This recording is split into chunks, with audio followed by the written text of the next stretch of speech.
AP టుడేకి స్వాగతం. 11 సీట్లకే పరిమితమైపోయినా గానీ జగన్మోహన్ రెడ్డి గారు కుంగిపోయినటువంటి దాఖలాలు లేవు. జగన్మోహన్ రెడ్డి గారు వెంటనే చాలా మంది అనుకున్నారు ఈ 11 సీట్లకి పడిపోయాడు, ఈయన ఎప్పట్లో ఇక బయటకు రాడు అని చెప్పి అనుకున్నారు. గతంలో చంద్రబాబు నాయుడు గారు దాదాపు 9 నెలల సమయం పట్టింది మళ్ళీ ప్రజల మధ్యకు రావడానికి. కానీ జగన్మోహన్ రెడ్డి గారు వెంటనే యాక్టివేట్ అయ్యారు. దానికి ఆయన అభినందించి తీరాలి.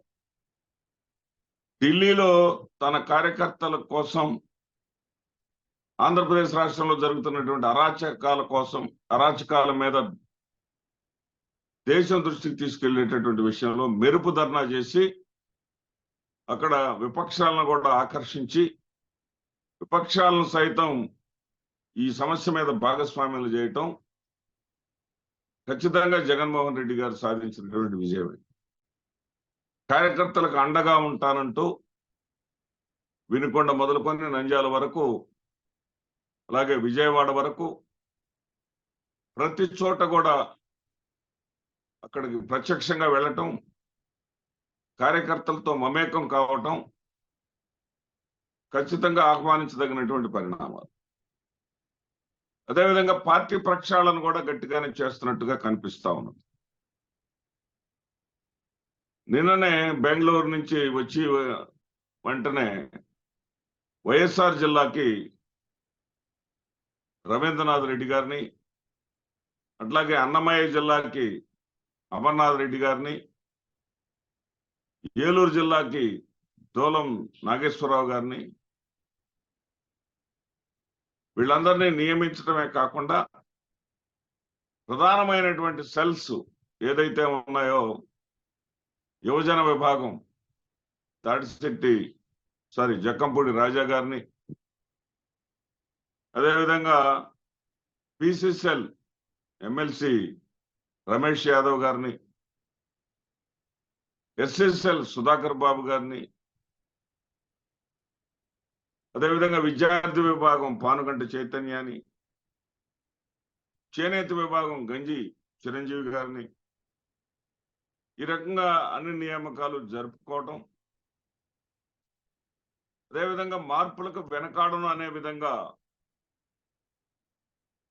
ఏదైతే దువ్వాడ శ్రీనివాస్ టెక్కలి నియోజకవర్గంలో తన కుటుంబ సమస్యను పార్టీ సమస్యగా తీసుకొచ్చి ఎన్నికలకు ముందే తన భర్తకు కాదు టికెట్ తనకు ఇవ్వాల్సిందిగా వాణి గారు వచ్చి అడగటం, అప్పుడు అటు జగన్మోహన్ రెడ్డి గారు సముదాయించటం,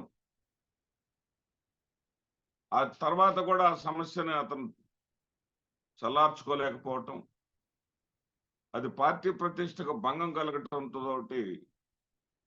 అక్కడ పేరాడ తిలక్ టెక్కలి ఇన్ఛార్జిగా వేయటం, అదేవిధంగా అనేక రకాలైనటువంటి మార్పులు విశాఖలో వ్యూహం పన్నటం, ఆ వ్యూహంలో భాగంగా మరి బొత్స సత్యనారాయణ గారిని గెలిపించుకోవటం, బొత్స సత్యనారాయణ గారికి కౌన్సిల్లో మరి ఆ యొక్క పదవినివ్వటం, ప్రతిపక్ష నేత హోదానివ్వటం, ఇలా అనేక రకాలైనటువంటి మార్పులతో పాటు సొంత జిల్లా అయినటువంటి కడపలో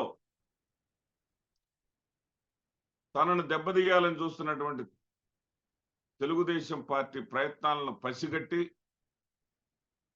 కడప జిల్లా జడ్పీటీసీలందరినీ కూడా క్యాంప్ ఆఫీస్కి పిలిపించుకొని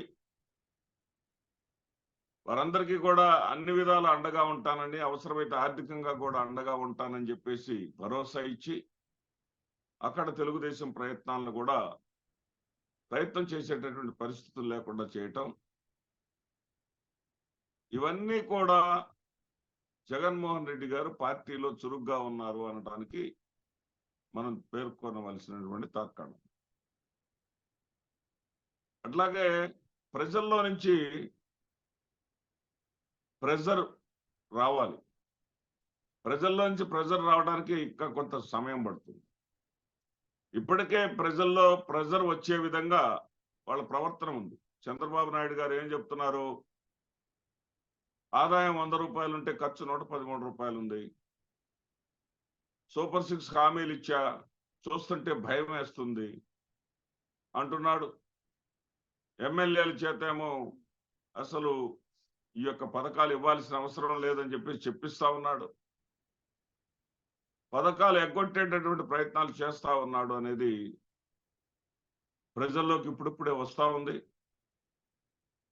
ఇప్పటికే రావాల్సినటువంటి రైతు భరోసా లేదు, అమ్మఒడి లేదు, భవిష్యత్తులో ఇవ్వాల్సినటువంటి 3 సిలిండర్లు ఇస్తారో లేదో తెలియదు, నెలకు 1500 రూపాయలు ఇస్తారో లేదో తెలియదు, ఉచిత బస్సు ఉంటుందో లేదో తెలియదు. వీటన్నిటి మీద కూడా ప్రజల్లో చర్చ వచ్చి టీడీపీ మీద కొంచెం కొంచెంగా అసహనం, ఫ్రస్ట్రేషన్ పెరుగుతూ ఉన్న సమయంలో జగన్మోహన్ రెడ్డి గారు ప్రజల్లోకి వెళితే ఇప్పుడు మొన్న వినుకొండ, నంద్యాలలో వచ్చినటువంటి స్పందన కన్నా కూడా రెట్టింపు స్పందన వచ్చేటటువంటి అవకాశం ఉంది. అదేవిధంగా ఆదాయం కోసం చంద్రబాబు ప్రభుత్వం పడరాని పాటలు పడతా ఉంది. జగన్మోహన్ రెడ్డి గారు చూపించినటువంటి ఆదాయ మార్గాలను ఏది కూడా వదులుకోవడానికి సిద్ధంగా లేదు. ఇసుకను పూర్తిగా జగన్మోహన్ రెడ్డి గారు నిల్వ ఉంచినటువంటి ఇసుకను మరి ఆలస్యం చేయాల్సిన అవసరం లేదు, ఉచితంగా ఇవ్వచ్చు. కానీ ఆ ఉచితం అనేది లేకుండా ఉచితం అనే దాన్ని వాయిదా వేసి ఏదో వచ్చే నెల 11వ తారీఖు అంటూ ఉన్నటువంటి స్టాక్ మొత్తాన్ని కూడా జగన్మోహన్ రెడ్డి గారు ఇచ్చినటువంటి రేటు కన్నా ఎక్కువ రేటుకు అమ్ముకొని, అదేవిధంగా అవినీతి విషయంలో జగన్మోహన్ రెడ్డి గారి ప్రభుత్వంలో జరగనటువంటి అవినీతి ఇప్పుడు జరిగింది అనేటటువంటి ముద్ర ఆ పత్రికల ద్వారా వేయించుకున్నారు. ఇక అంతేకాకుండా పిపిపి పద్ధతిలో రోడ్లు వేస్తామంటున్నారు. 4వ పిని ఒకదాన్ని యాడ్ చేశారు. Public private people's partnership. ఈ పీపుల్స్ పార్ట్నర్షిప్ అంటే టోల్ ట్యాక్సులు కూడా వేయటం.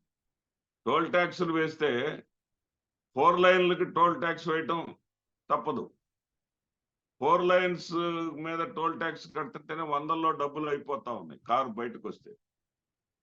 ఇక జిల్లాల మధ్య, తాలూకాల మధ్య, మండలాల మధ్య తిరిగేటటువంటి రోడ్లకు కూడా టోల్ ట్యాక్స్ వేస్తే ప్రజల్లో ఖచ్చితంగా తిరుగుబాటు వచ్చి తీరుతుంది.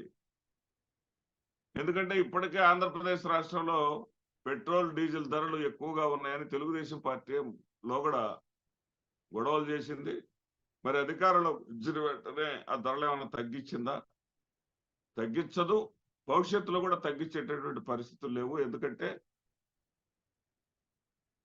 ఆదాయ మార్గాల్ని మూసేసుకునేటటువంటి పరిస్థితుల్లో లేదు అనడానికి మద్యం పాలసీని ఇప్పటికీ కూడా జగన్మోహన్ రెడ్డి గారి పాలసీని కొనసాగిస్తా ఉంది. జగన్మోహన్ రెడ్డి గారు డిజిటల్ పేమెంట్ చేయించలేదని చెప్పి వీళ్ళు కూడా అదే చేస్తా ఉన్నారు. అంటే రోజువారీ వచ్చేటటువంటి ఆదాయాన్ని పోగొట్టుకోలేని పరిస్థితుల్లో తెలుగుదేశం ప్రభుత్వం ఉన్నది. కాబట్టి ఈ అన్ని విధానాలు చూసిన తర్వాత ప్రజల్లో ఖచ్చితంగా చర్చ వస్తుంది. కనీసం ఇప్పుడు 3 నెలలు గడిచింది, మరో 3 నెలలు గడిచిన తర్వాత ప్రజాస్పందనను బట్టి వైఎస్ఆర్సీపీ వేగంగా పావులు కదపాల్సి వస్తుంది. అప్పటికి అన్ని నియామకాలు కూడా పూర్తి చేసుకోవాల్సి ఉంటుంది. అందరిని కూడా యాక్టివేట్ చేసి ప్రజా ఉద్యమాలను జరపాల్సినటువంటి దిశగా జగన్మోహన్ రెడ్డి గారు అడుగులు వేస్తున్నారంటలో సందేహం లేదు. అయితే అభివృద్ధి కార్యక్రమాలు చేస్తున్నట్టుగా చంద్రబాబు నాయుడు గారు బిల్డప్ ఇస్తా ఉన్నారు. నిన్న శ్రీ సిటీ అసలు ఆయనకేం సంబంధం లేదు.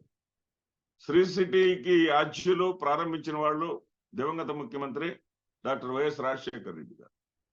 అక్కడ శ్రీ సిటీ గురించి తానే ప్రారంభించానని చెప్పుకుంటా ఉంటేనే అక్కడ ఉన్నటువంటి పారిశ్రామికవేత్తలు ఆయన్ని ప్రశ్నించడం జరిగింది. ఇది రాజశేఖర రెడ్డి గారి క్రెడిట్ గా? అవును ఆయనదే, అది నేనే కొనసాగించానని చెప్పేసి ఆయన ఏదో కవరింగ్ చేసుకున్నాను.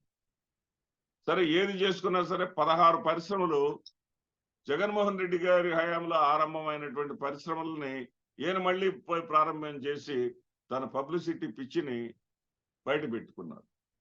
ఇక్కడ మనం అర్థం చేసుకోవాల్సింది ఏంటంటే వైసీపీ ప్రచారం చేసుకోలేకపోయింది, చేసిన పనులు కూడా చెప్పుకోలేకపోయింది. ఎందుకంటే జగన్ గారు అధికారంలోకి వచ్చాను కదా అనుకున్నారు, పబ్లిక్ లోకి రావడం మర్చిపోయారు. జగన్మోహన్ రెడ్డి గారు ఓడిపోవటానికి ప్రధానమైనటువంటి కారణాల్లో అది ఒకటి. ఇవన్నీ ఉండొచ్చు, ఈవీఎంలు ఉండొచ్చు, మరి తెలుగుదేశం పార్టీ ఇచ్చినటువంటి మితిమీరినటువంటి వాగ్దానాలు ఉండొచ్చు, ఆశల పల్లకలో ఓటర్లు ఊరేగవచ్చు. వీటన్నిటికన్నా కూడా బలమైనటువంటి కారణం ఏంటంటే జగన్మోహన్ రెడ్డి గారు ప్యాలెస్ను దాటి బయటకు రాలేదు. ప్రజలతో కనెక్టివిటీ లేని కారణంగానే జగన్మోహన్ రెడ్డి గారిని అధికారం నుంచి దించేశారనే విషయాన్ని జగన్మోహన్ రెడ్డి గారు మొట్టమొదటిగా గుర్తించాలి. అదేవిధంగా ఎమ్మెల్యేలకు, నాయకులకు, కార్యకర్తలకు గుర్తింపు ఇవ్వలేకపోయారనేటటువంటి విషయాన్ని కూడా జగన్మోహన్ రెడ్డి గారు గ్రహించాలి. కేవలం చంద్రబాబు నాయుడు గారి ప్రభుత్వం చేయబోయేటటువంటి తప్పుల వల్లే తిరిగి అధికారంలోకి వస్తామనుకుంటే ప్రయోజనం లేదు. మీరు 2014 నుంచి 19 వరకు ప్రజాప్రస్థానం పేరుతో ప్రజల మధ్యకు వచ్చారు. ప్రజలు మిమ్మల్ని మెచ్చారు, మిమ్మల్ని గెలిపించారు, మీకు అధికారాన్ని అప్పగించారు. అధికారం వచ్చిన తర్వాత కనీసం ఎమ్మెల్యేలకు కూడా అపాయింట్మెంట్ ఇవ్వనటువంటి పరిస్థితికి మీరు మీ చుట్టూ ఉన్నటువంటి కోటరీ వల్ల చేరారా, లేకపోతే మీ చుట్టూ ఉన్న కోటరీ వాళ్ళు కూడా చెప్పినా కానీ మీరు వినలేదా అనేది మీకు తెలియాలి, ఆ కోటరీకి తెలియాలి. ఇప్పుడు కూడా అధికారం కోల్పోయిన తర్వాత కూడా దాంట్లో పెద్దగా మార్పు వచ్చినటువంటి పరిస్థితులు కనపట్ల. చాలా మంది అధికారం కోల్పోయిన తర్వాత అభిమానంతో మిమ్మల్ని చూడాలని మీ దగ్గరికి వస్తా ఉంటే అదే పాత పద్ధతులు కనిపిస్తా ఉన్నాయి. మీరేదో కొంతమందిని సంప్రదించి రమ్మంటారు, వాళ్ళేమో ఫోన్లు ఎత్తారు, వాళ్ళ దగ్గర నుంచి ఎలాంటి స్పందన రాదు. అంటే మీరు మారారు, మీరు అధికార దిశగా పార్టీని తీలా పడిపోకుండా మీరు వెంటనే చేరుకున్నారు, దాంట్లో అభినందించదగిందే. కానీ మీరు మారింది చాలదు, మీరు ఇంకా మారాలి, మీ చుట్టూ ఉన్న వారిని కూడా మార్చాలి. అప్పుడే పార్టీకి భవిష్యత్తు ఉంటుంది. కేవలం తెలుగుదేశం పార్టీ చేసేటటువంటి తప్పుల వల్ల మనం అధికారంలోకి వస్తామని అనుకుంటే పప్పులో కాలు వేసినట్లే. నమస్తే.